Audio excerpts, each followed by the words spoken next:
If we could scale up in an effective way, we should be doing it regardless of whether or not they had a bomb on that plane. The problem is, how do you do that and get the outcome that we would want in a way that is thoughtful and that there is some end? That is Missouri Democratic Senator Claire McCaskill, who serves on both the Armed Services Committee and the Committee on Homeland Security, appearing on MSNBC. She says whether or not ISIS is responsible for that Russian plane crash in Egypt, our own American efforts must advance against the terror group. In fact, a new ISIS manual raises additional concerns over a possible attack here on our homeland. This document providing detailed instructions on how to carry out lone wolf terror attacks. Let's talk about it now with our panel. Pleased to be joined from Newsmax Washington by former Defense Department spokesman JD Gordon. Now runs his own company, the eponymously named JD Gordon Communications. And from Tampa, Florida, former intelligence officer and advisor to General David Petraeus, Colonel Derek Harvey. Derek is now the director of the Global Initiative on Civil Society and Conflict at the University of South Florida. So, Derek, first to you, your reaction to this terror manual. Do you expect anytime soon an attack on our homeland? I've been waiting for something more than just the inspired attacks by lone wolves. And I think the Islamic State is getting closer and closer to realizing that objective. And I think what we need to look at is the vulnerabilities in our system, not only at security, like what we had a problem with yesterday at Miami Airport, but the vulnerabilities that are seen overseas, like what happened with the Russian airliner, and the lack of vetting, that quality vetting and background investigations for airline workers, airport workers, and others that are key in this effort if we're going to have quality control and effective deterrence at the beginning.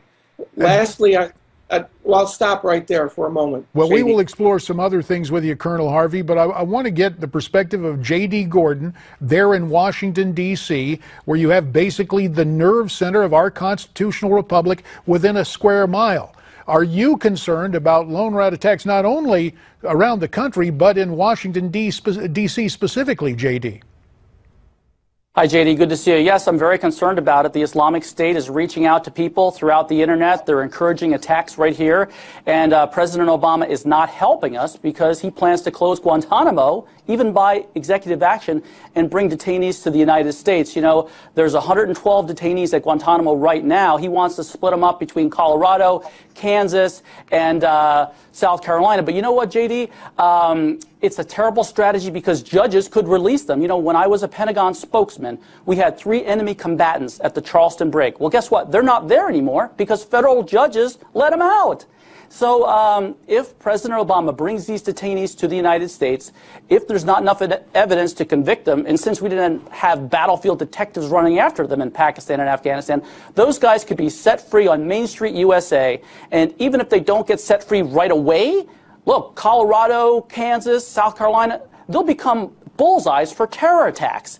Just like Guantanamo keeps them safely and humanely right now, if there's any sort of radical jihadists that are trying to blame the United States for whatever they're trying to blame us for today, those states where those Gitmo detainees get transferred in large groups, those are going to become terror targets. So it's a terrible strategy. The Islamic State recruiting people to attack here.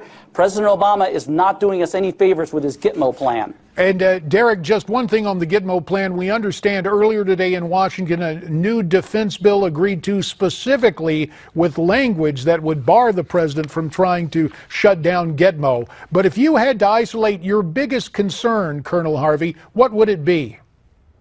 I think we still have significant vulnerabilities in our airline industry and at airports.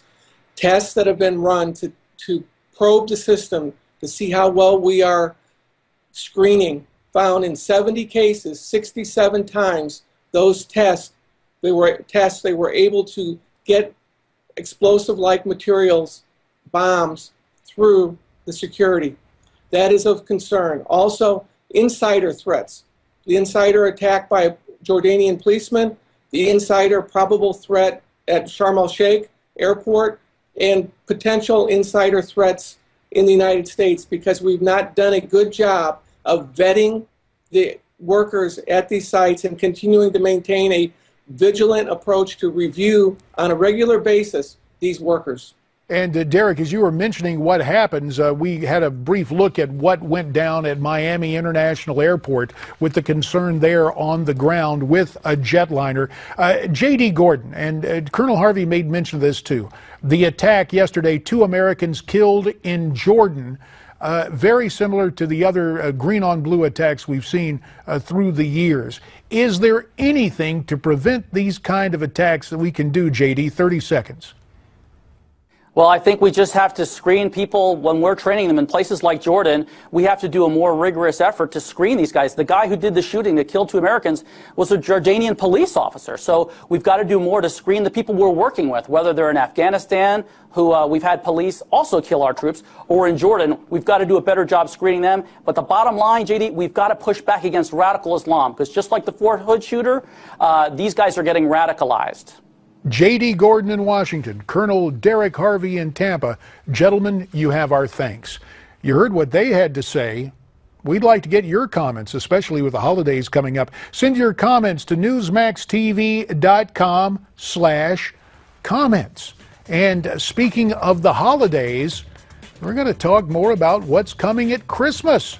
A new cup from Starbucks getting some blowback, I guess we would say. Is there another war on Christmas developing? Richard Land joins us to give us his point of view next here on Newsmax Prime.